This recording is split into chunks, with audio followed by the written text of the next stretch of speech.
Hello and welcome. Good to be with you here. Today is Friday in November, and that means that both today and tomorrow we're playing with the belief Paraliminal. Today is session A, belief session A. And if you don't have this Paraliminal, I'm not going to play it for you at the end of this session. But you could also listen to any Paraliminal today that will support you. Keep in mind the key ideas that we play with right here. Beliefs are magnificent tools that the human mind keeps in place in order to make sure that cause and effect stay in place. Essentially, they're designed to make sure that any judgments that we make remain. The biggest problem is that the human mind is always processing millions of bits of information. And when we're very young, we have a tendency to have less insight into what's going on with us than we do much later in life. So this idea that we could take on a judgment about the way the world works, form a belief around it, and then keep that judgment in place for the rest of our lives can create some problems for us if those judgments become self-limiting. If those beliefs that are in place prevent us from really expanding into the possibilities that our life truly holds. Now, one of the reasons why it's particularly important to think about how the human mind processes information is that there are three universal modeling principles. They are deletion, distortion, and generalization. We take in information very rapidly, but we make very quick calls on what it is that's coming to us. And in order to do that, in order to maximize the way the brain stores information, it essentially cuts off corners. It says, oh, this is just like all of those. That's a generalization. A distortion is, oh, I think this means that. Or a deletion is there's a lot of information there that we're not paying attention to. And when we're under stress, especially, we have a tendency to go into tunnel vision. We don't see a lot of the other possibilities around us. So as a result of that, through our lives, we collect a number of beliefs that limit our potential. So belief session A does something very interesting. It tracks back into the naturalistic ways in which beliefs are formed. You see, the very first experience we have that kind of sets the human neurophysiology into a certain behavior pattern is called the initial sensitizing event. Later in life, it might be fairly soon, but we have a similar situation that occurs, and that's called the symptom producing event. So now what we have is a stimulus response set in motion. So next time a similar situation arises, this is the way I'm going to deal with it because it helped me survive this situation. Much later, we get what's called the symptom intensifying event. So we've got the initial sensitizing event, the symptom producing event, and the symptom intensifying event.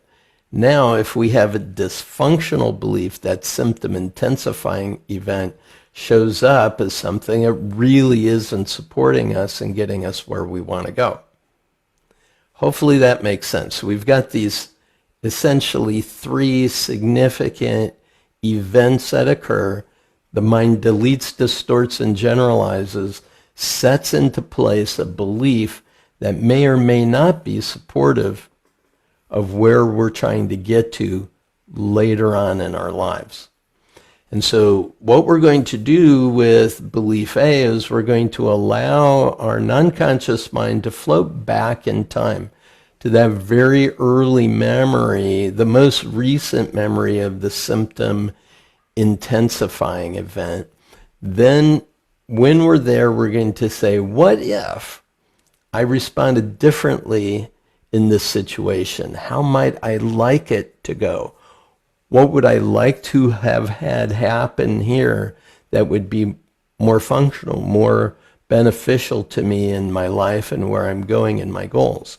Then we're going to let the unconscious mind flow back even further in time to that symptom producing event.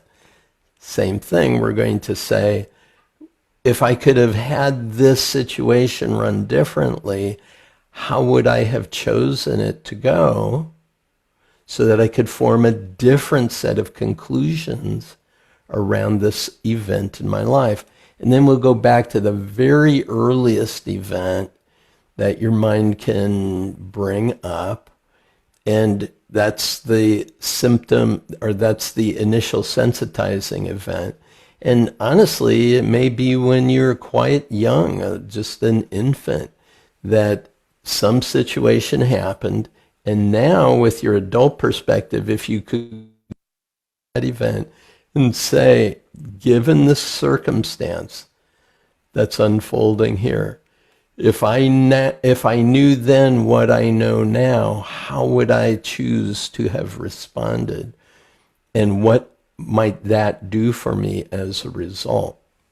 So we've got the initial sensitizing event rewired. We've got the symptom producing event rewired. We've got the symptom intensifying event rewired. And we're now getting the chance to choose a different way to relate to those early events in our lives.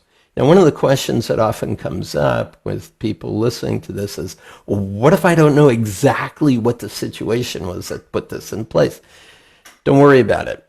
Trust your non-conscious mind is going to bring you to that. And because you have an intention, even if you don't see the actual event or remember clearly what occurred, the fact that you have the intention that your non-conscious mind can find a more resourceful way to respond in new and creative ways to help you get where you're choosing to go to in your life, it'll take care of all the details.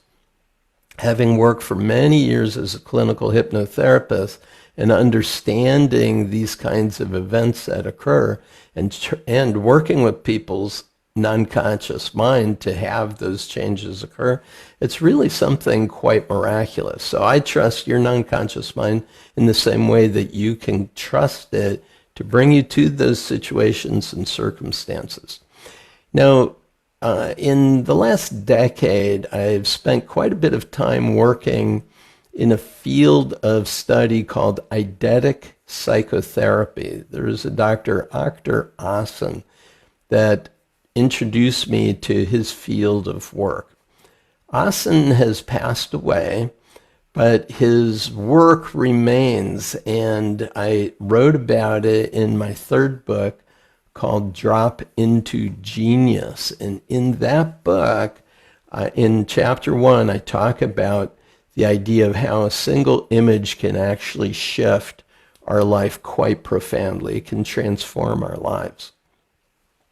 And it was through his work that I understand that every single memory that we hold is coded with a triple description: a vivid image, a vivid somatic response or feeling response to that image, and then a vivid meaning.